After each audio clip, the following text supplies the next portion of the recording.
Hello, everybody, and welcome back to one of the interviews with the peers of YOUnique Research.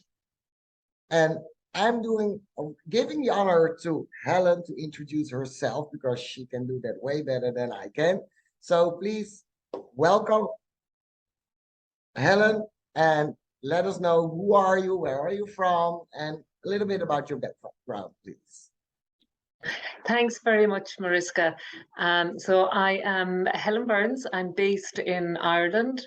For anybody that knows Ireland, I'm the southwest, County Kerry. I'm living in a beautiful small fishing village called Feenit. I've been based there for about the last 16 years. I've been rearing my family, four boys, and my husband. The six of us live there. So I've been coaching for the last 16 years, business coaching. And I suppose that's how I got interested in all this side of things. But that's a little bit about myself. Thank you for that. And Ireland is still on my wish list, so I want to go there someday and meet you, of course. Yes, and we'd love to welcome you to Feenit. Thank you, thank you. So, well, I guess the first thing that comes to mind for me is, how did you ever get in contact about the Purposepaper? Was that online or?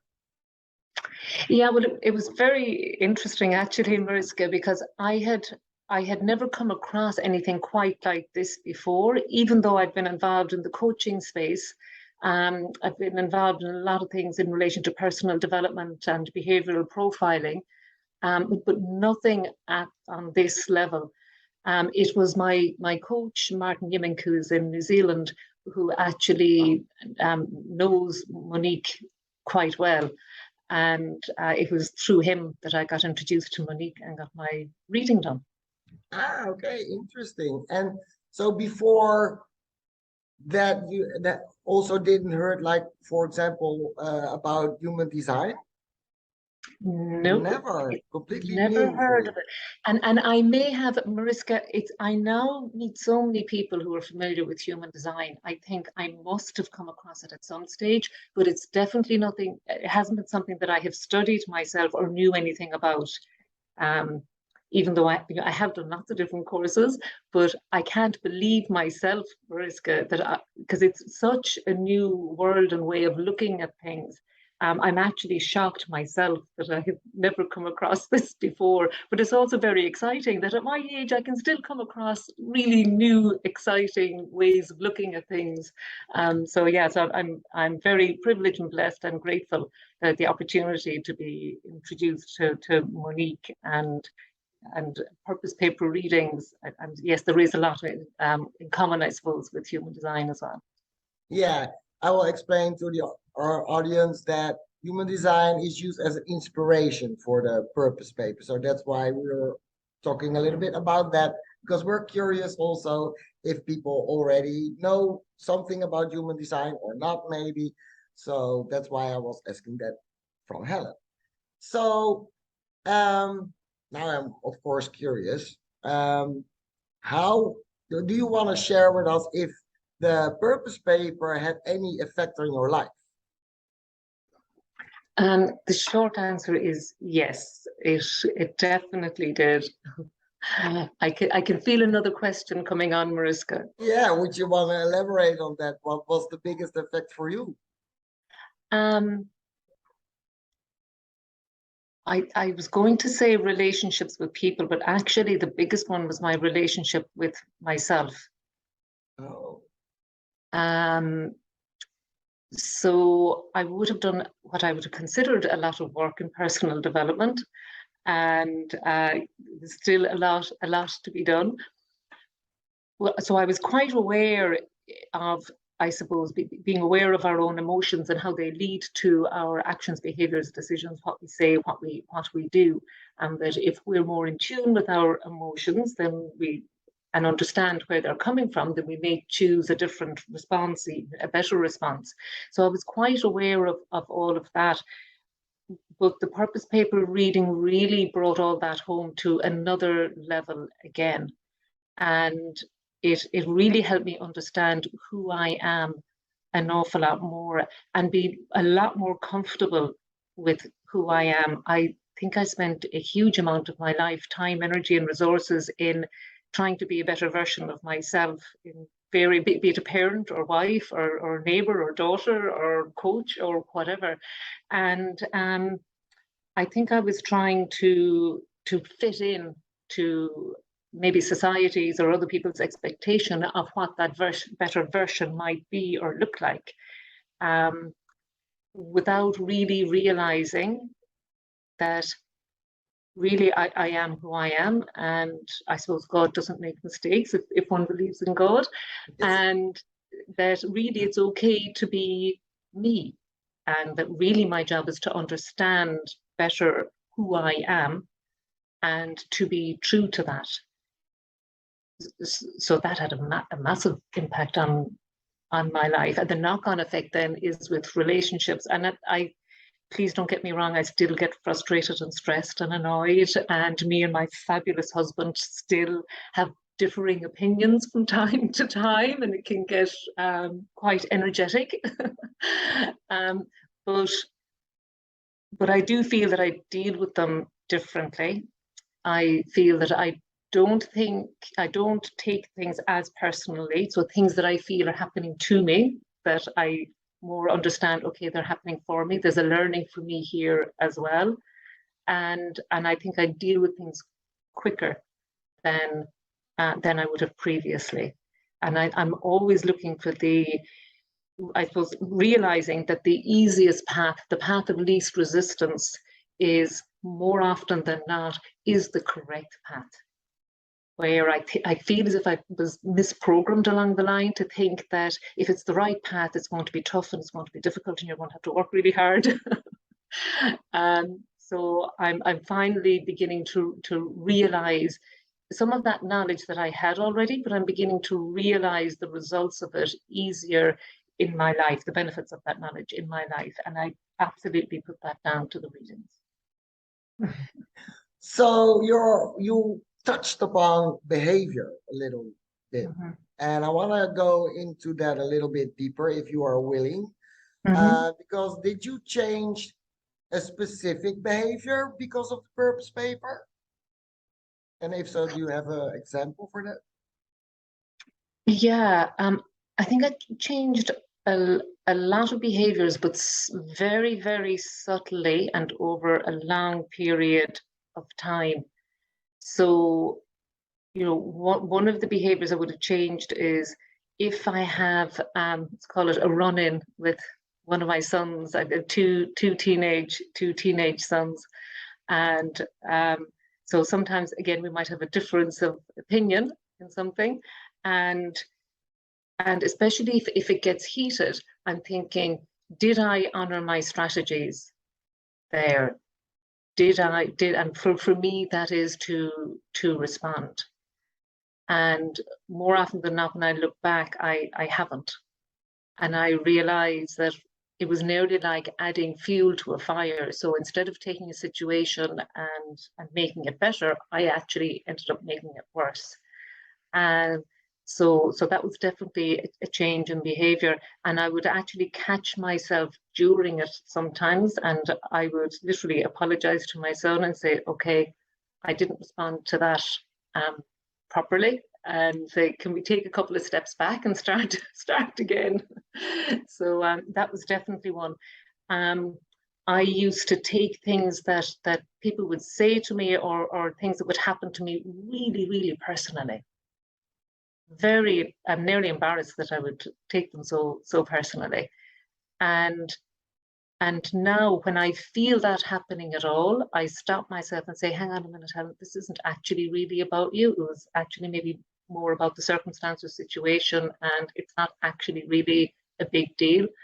And I suppose just having trust in myself and in who I am has helped me hugely with my behaviors, that I feel free to say and do what I feel is true to me. And probably the biggest single change in behavior is actually when I find myself getting stressed or overwhelmed, and that always happens when I'm overthinking something, making it into a much bigger deal than it actually is. And I realize I hear Monique saying to me that, you know, that I move away from my head and come down to my heart. And I know I'm only stressing myself out because I'm up in my head. But if I come out of my head and down to my heart, to who I am, to my authentic self, if I honor my strategies, then within seconds, all the stress and overwhelm, it just seems to dissolve and disappear. So that is definitely the single biggest behavioral change. Beautiful changes. I believe, Yes. yeah. Yeah. So thinking back to the purpose paper reading itself in the moment, what really do you want to share with us? What really stood out for you in that moment? Was there like a aha moment or like yeah, something? Was that, do you want to share that with us? Yes, I think most of the talents and gifts and the purpose that was read during the meeting, I suppose one thing I would like to say is the very fact that it was done as a reading and not a report that's sent out in an email made a huge difference. And I have found that through coaching over the years, that how we position having great information or great advice or a great insight to give somebody is one thing, but positioning it in the right way at the right time and it having the impact that it should have is something totally different. And if information is given in a non-ideal situation, then it just doesn't land and it doesn't have the same impact when it's done the second or third or fourth time. So the reading being done personally was, I think, of huge value to me. So hearing another person, so I wasn't just reading words in a report, but hearing another person say these talents and gifts to me and me to actually recognize that, yeah, well, I can actually see those showing up in my life. But it coming from somebody else's voice was hugely impactful. And a very pleasurable experience in kind of a calming, contented way. So yeah, that's really what stood out for me, that it all just felt, so it felt right and it felt good. We all know if we hear flattery and we feel it's that, we feel it's flattery, it's not necessarily founded in anything. And it's still nice, don't get me wrong, it doesn't always have to be true, it can still feel nice. But we know the difference. We do know the difference. And having somebody do your reading and knowing yourself in your heart that you actually do see these things showing up in your life is a wonderful comfort. And that's what stood out most for me, was the emotional immediate impact, let alone any impact in my life later on down the line. But that lovely warm feeling of when I had the reading done was very beautiful for me. Yeah. Yeah, that's cool. Everybody has always a different answer to this question, so this is really nice and total different perspective in the, well, I have only two interviews done by now, but it's nice to hear that. Yeah. So when I just want to dive a little bit deeper because, you know, the purpose paper reading and all the changes it brings in one or could bring in someone's life. So I'm wondering if you are willing to share another example that maybe just happened, or you know, in interaction at work or with family or something else that comes to mind for you. Would you willing to share something? Well, I suppose a major work one is that that first of all, I offer my clients to have their readings done, because I feel as if it's nearly like having a user manual that we should all be given at birth. You know, this is who you are, you know, enjoy it. And so that definitely is a major work change. And I definitely find it easier to work. It's not, I'm not trying to say that this is a panacea and it cures all ails and that it happens overnight. I really hope, I don't want to give that impression, that that's not what I mean, but it definitely is a very powerful tool when used the right way. And it does take time, and it does take a bit of effort, but is absolutely worth it. So the other, I suppose, really major work thing is that I was so taken by it and wanted to be able to share this with as many people as possible, that I became a peer myself.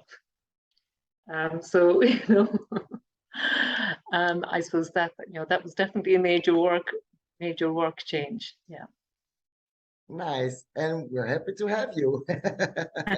Thank you, Mariska. Yes, you're welcome. So we covered a lot in a short period of time, but is there anything else that you would like to share with our audience that you're like, they have to know that, that's something they need to know, or can help them to make a decision, or whatever you want to share with us? Thank you, Mariska, for the opportunity. I think if there was one piece of advice that I would have liked to have had for myself, because I can't necessarily think what other people might want unless it was similar to what I would want myself, and that is to try and not to approach it as a project or a to-do list or a panacea, just to accept it for what it is, enjoy it, and allow the changes to happen. We don't necessarily need to work at them. I did reread the Purposepaper quite a number of times, and I would recommend that to anybody, just to go back to it. It might for some people it's daily, for some it's once a week, once a month, but to go back to it reasonably regularly, whatever sits right with yourself, and just let it sink in. It will do its own work. Don't be expecting any massive major changes. It's the tiny incremental subtle changes in how we respond to the world around us, or how we respond to our own emotions and feelings. And it's the build-up of multiple minute tiny little changes. That's really where the magic is. And over a long period of time, that's then you go, wow, what a change over 6 months or 12 months or 18 months. So it's to enjoy the small little increases as you go along. Well, thank you for that. I think that's beautiful. Thank you, Helen, for this interview. Listeners, viewers, whatever you're doing, maybe you're just working, ironing something, and you're listening to us. If you want to book with Helen, you can do so by going to the website. The link will be below in the comments. Subscribe to our channel, like the video, so you can keep posted on everything that's happening with YOUnique Research. And you go to the website, go to peers, and there you will find Helen, and also a little bit even more information you can read up on her biography. So thank you all for watching us, and we hope to see you soon. Bye. Bye-bye. Thanks, Mariska. Bye, You're everyone. welcome.